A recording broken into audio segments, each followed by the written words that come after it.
Hey everyone, it's me Doomlink and welcome back to Let's Play this video game.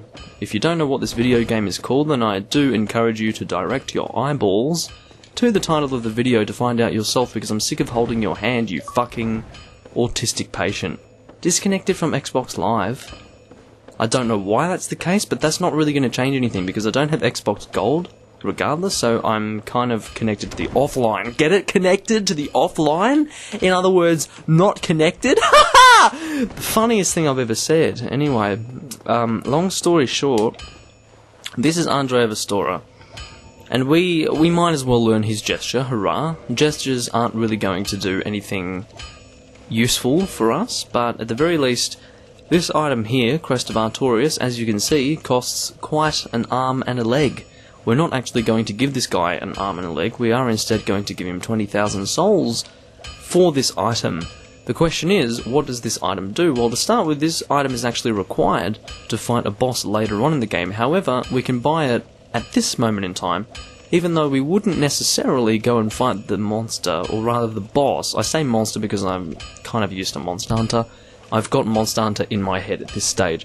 But that's, you know, if you ever wonder why I say monster unnecessarily to refer to an enemy or a boss, it's because I have Monster Hunter in my brain, and every single enemy that you fight in Monster Hunter is a monster, so that's why I might sometimes say monster unnecessarily. But while we wouldn't go and fight the boss of the area that the Crest of Artorias opens at this stage, we would want to actually fight the enemies in there, or rather in that area before the boss, to acquire souls, because it's kind of, you'll see, I will basically be demonstrating this as we go through this part, which is currently part 4. I don't think I told you it was part 4, did I? Well, it is. That's also some information that you can find out for yourself by checking the title of the video.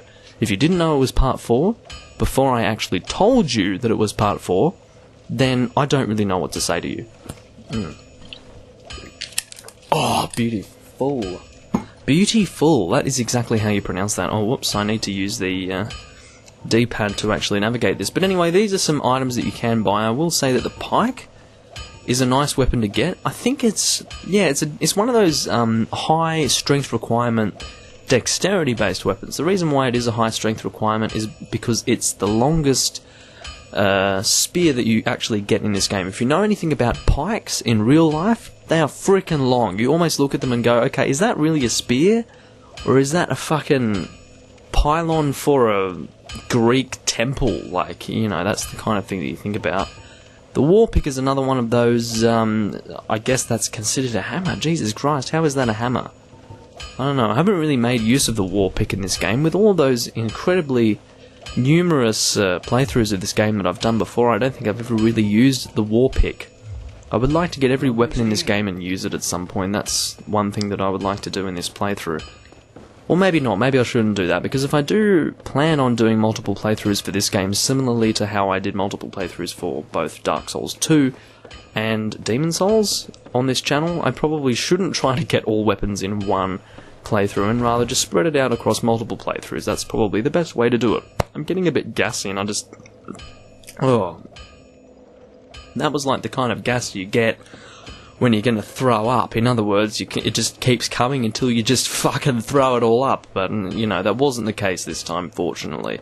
That's one benefit to that scenario. But anyway, yeah, so I'm just having a look to see what we've got here. We don't have any consumable souls, which means that we are going to stick with 3,000 as we continue on into the rest of the Undead Parish area. So, as I did mention in the previous video, which was, of course, part 3, we came into the Undead Parish area from kind of like the opposite side to where you would probably ordinarily enter it from. You would normally enter it from that direction over there, even though you're staring at really poorly rendered tree objects that are really awful. I mean, please, I'm glad they replaced that in the PC version with the... well, they didn't replace it in the PC version, but rather there are textures that you can get that are far superior to this shit. But, yeah, past that is where you would ordinarily enter the Undead Parish from. Because, now, oh, don't you hit me, mister. So you are one of those turtling assholes, that's alright. I can do this differently. See, because you do get close to him anyway. Oh, bloody arsehole from the distance, or from a distance rather, not from the distance. The distance sounds a little bit ominous, I have to say. Like, from the distance, you know, I mean, I don't know, maybe you guys don't agree with that, but I agree with that. Because I agree with myself. Now this guy's very interesting. This is a guy who can indeed hit through my shield very easily. But I will mention that he's not too difficult to actually parry. I'll demonstrate that.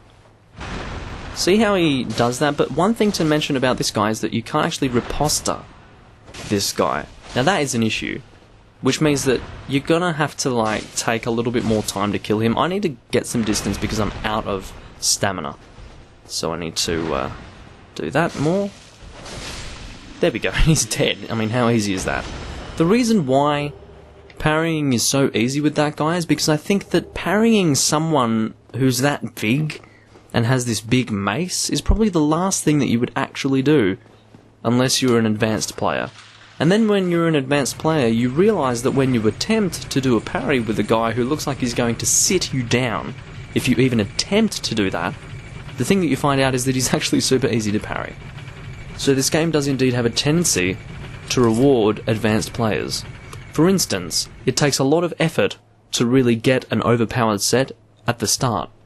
But even though you don't need an overpowered set at the start because you are a skilled player, you don't need to go through the beginning area as an overpowered person. You're given that overpowered, I guess, stature because you are an advanced player. You're rewarded unnecessarily in that case, but anyway.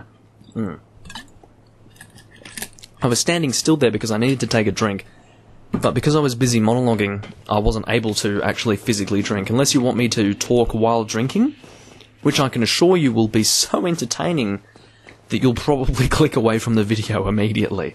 That's how entertaining it will be. But anyway, we are, at this moment in time, linking back to Firelink, if you can understand that. We're doing a Firelink right now, back to the Firelink Shrine. But the whole idea of this is to give us 10 Estus Flasks while we go through the Undead Parish area. That is the only real reason why you would actually go back to the bonfire to rest at it. I would generally recommend that you should do that. Actually, now that I think about it, we did just pick up an item called the Firekeeper Soul. And what the Firekeeper Soul is for, well, I'm about to show you what it's for. Basically, we do have a Firekeeper. Every single major bonfire that starts off with giving you 10 Estus Flasks. Now, there's this one here. There's another one further in Anolondo. There's another one, I don't know where else. I can't remember. I can't think of it right now. It's been a while. Once again, I possibly have mentioned this before. But when I don't play a game regularly, a lot of aspects of the game will slip my mind. But anyway, we can't actually talk to this person. She cannot speak for some reason. However, we can reinforce, not reinforced, that doesn't make sense in this context, or rather, in that sentence that I was speaking, we can indeed reinforce Estus Flasks using that Firekeeper Soul that we just picked up from the Undead Parish area. That is our reward for getting to the next stage of the game, which will indeed have the second boss available to kill. And we are about to kill the second boss right now.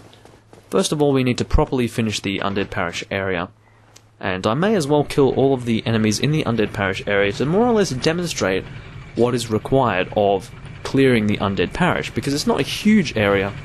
However, there are almost optional locations within the Undead Parish for you to enter, and I would like to demonstrate them, just because I want to kind of, you know, make it clear what is going on in each area. Just to kind of clear it out completely and just kind of demonstrate what exists in each area. 100%. I need to drink again. Very important. As far as I know, hydration for human beings is an important thing. And that may or may not be an opinion, may or may not be a fact.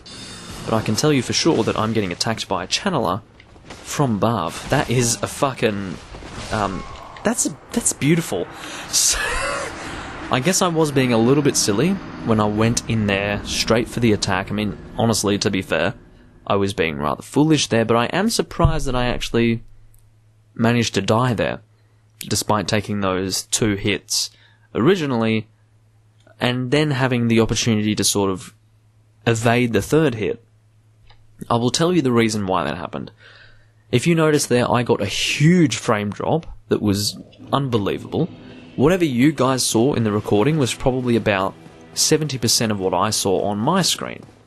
And, you know, what I see on my screen is what I use to gauge what I need to do in the game. Like, what I'm seeing is very important, because that's how I'm playing the game. Like, I can't exactly see what you're seeing if I'm looking at my television. So, basically, I have to deal with what I'm looking at, and that sort of frame rate is kind of difficult to work with when you're at risk. So, yeah, I have to say that that was not the best thing in the world. But I'm not going to have any more ridiculous deaths. That is the last time that I am going to have a ridiculous death on camera. I refuse to allow that to happen again. I don't really like how the channeler is up here. I'm going to actually get out of his way. Maybe come over here, yeah. So these are called Boulder Knights. These guys are pretty strong. These are a lot more powerful enemies compared with your average... I suppose they're called Dreglings still in this game. They were called Dreglings in... Jesus Christ, I don't know what I was targeting. You saw that there. I was targeting something like through the wall. That is a frickin' glitchy game if I've ever seen one. Now, these guys here, these are not normal Boulder Knights, I will mention. These guys can actually parry your attacks, and they're very dodgy in that way. One benefit to the Boulder Knights is that you can, A, get a decent armor set from them, which is rather heavy, but it does have high defense for this part of the game. The second benefit of the Boulder Knights is that you can actually get Titanite shards from them, and that is pretty useful at this stage of the game to just kind of get your weapon strength up quite a bit, because I will say that the difficulty of the boss that we are about to fight, I was kind of tripping over my words there, but the difficulty of the boss is actually quite considerable compared with the... What's it called? Like the previous demon that we fought, can't remember it, the Taurus demon, there you go. I just had to use my brain for a brief moment there to think of what the name of that boss was that we had fought in part 3, I think it was, that we fought that monster. Or perhaps it was in part 2, Actually, it was in part 2, I remember that, because I wanted to extend part 2 a little bit by fighting the Taurus demon. Once again, I was calling the Taurus demon a monster there, because once again, I do have my head in Monster Hunter. I have been recording Monster Hunter quite a bit these days, so I do say monster to refer to enemies. Now, the channeler up here that has been attacking me from a distance, I mean, I did mention that it was the channeler, and you did see that I was getting hit, but I didn't really show you visually what the channeler looked like. Now, that was very interesting what I just did there. Now, let's try that again. You need to be very cautious of when this guy is ready for a parry. Now, I'm not going to parry him, but when he does go for a parry... Now, you see what he just did with his sword there, how he pointed his sword at us? That means that he's going for a parry. If you attack him when he's pointing his sword at you like that, he will indeed parry your attack, and he will go for a riposta, which at this stage, given our current defense, will probably be a one-shot kill, which means that that's going to suck a lot. Now, I'm going to go for all of these guys. I'm going to kill as many of them as possible. I'm out of stamina. Let's, be careful, because basically what this channeler can do is he can... I don't really know, he casts this magic on all of these enemies, and it makes them not only more aggressive, but it makes them deal more damage with their broken straight swords, which is quite a negative scenario when you have a lot of these guys attacking you at one time. It's also a negative scenario when you're using a weapon like what I'm using right now that actually... I need to be really fucking careful right here, because this guy, his spear, or his trident rather, has this ability to hit multiple times in one thrust. I need to be careful of that soul ray that he's shooting at me right there. Or soul arrow, I suppose, in this game.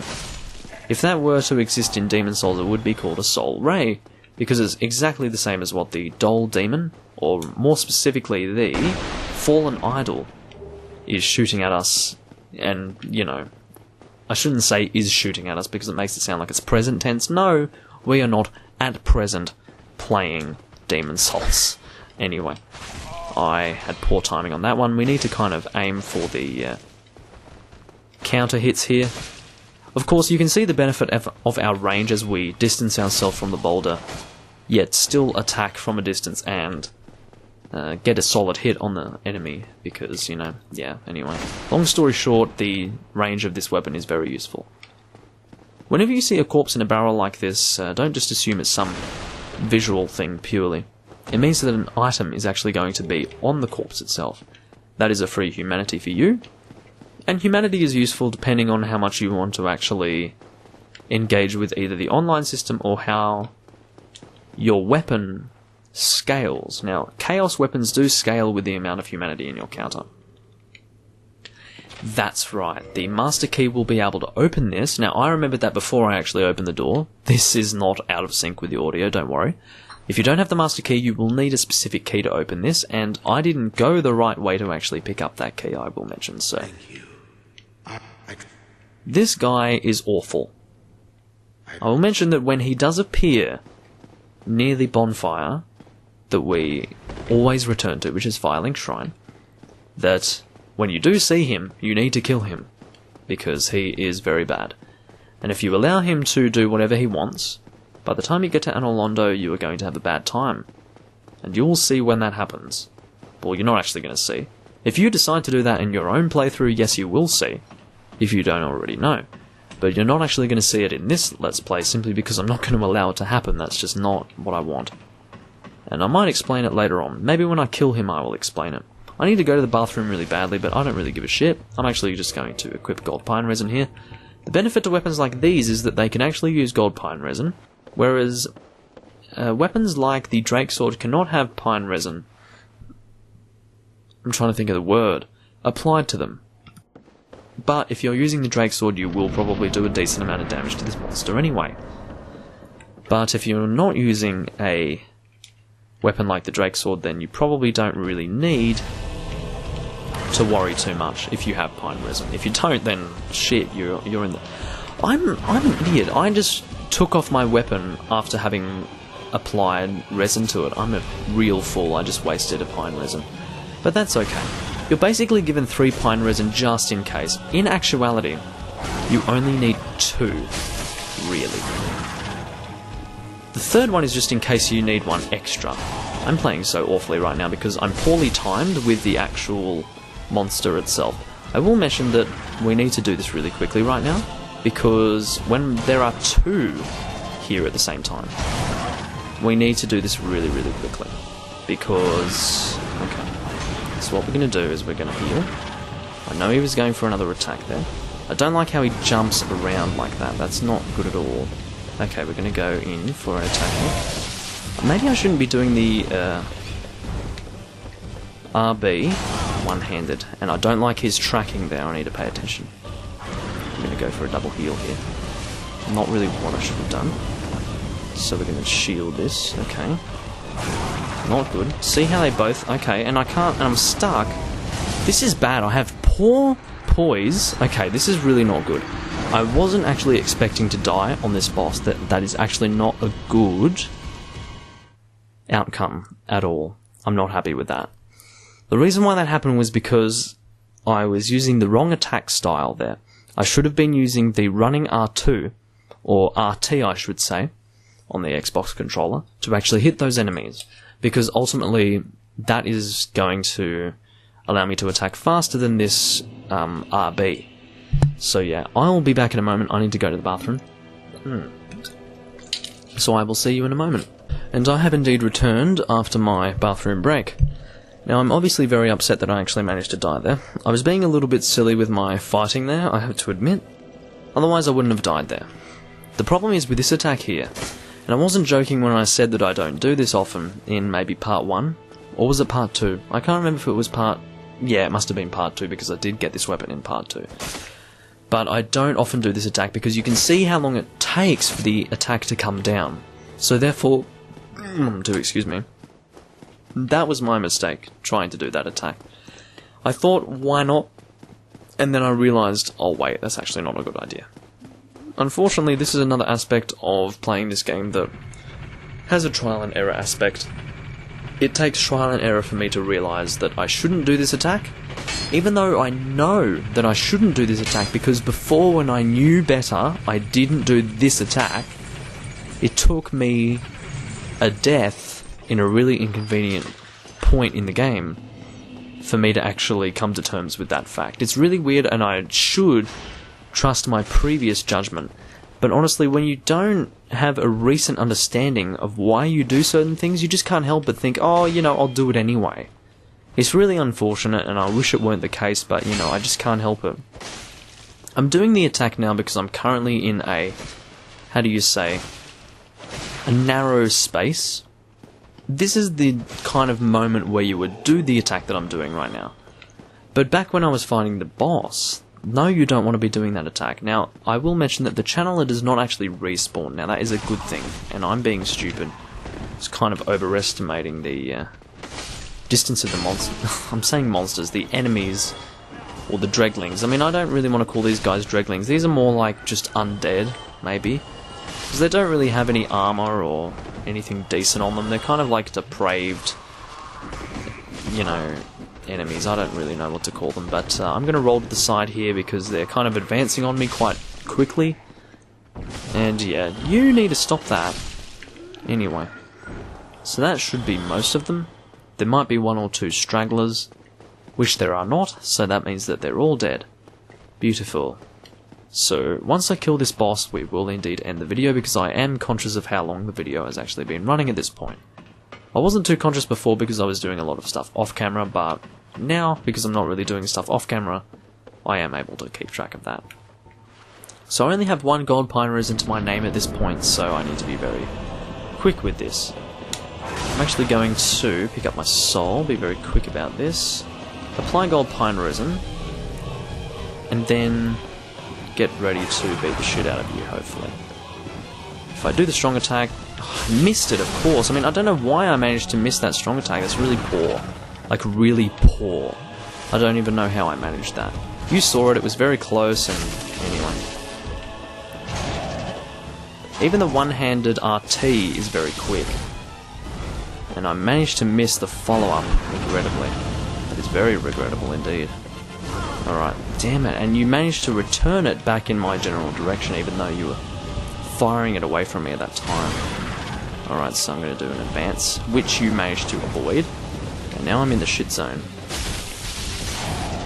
As long as we don't have two of them attacking me at this time, we're okay. But this is not okay at all. What is happening right now is not okay. And I don't know why I'm struggling so much with this enemy. Like, why am I struggling so greatly with this fucking boss at this stage? I don't understand.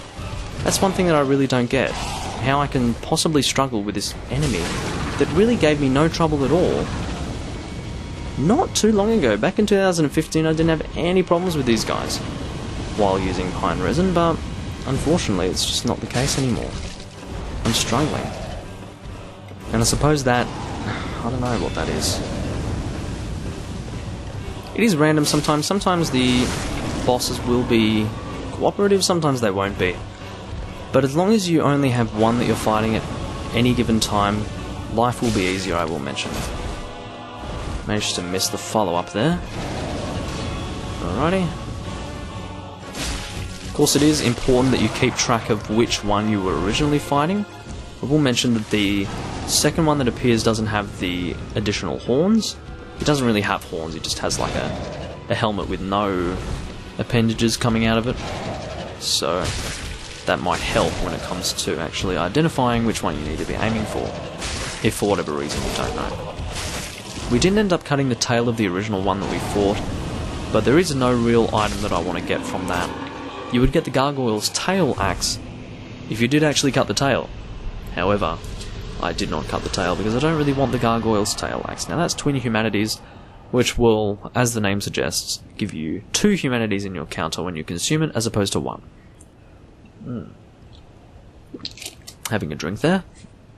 I still need a few souls, and I'll check to see what I have in the way of consumable souls. I only have this, which means that I need to get actually only about 2,000 souls, and then I'll have the number that I need, which will of course be the amount that I will require for the Artorias, or the Crest of Artorias. I was going to say the Artorias Crest, but then I thought, no, that's not a good thing to call it. But anyway, that is about it for part 4, guys. I'm going to ring this bell up here, and then I'm going to end the video because I'm pretty content with what I have done so far.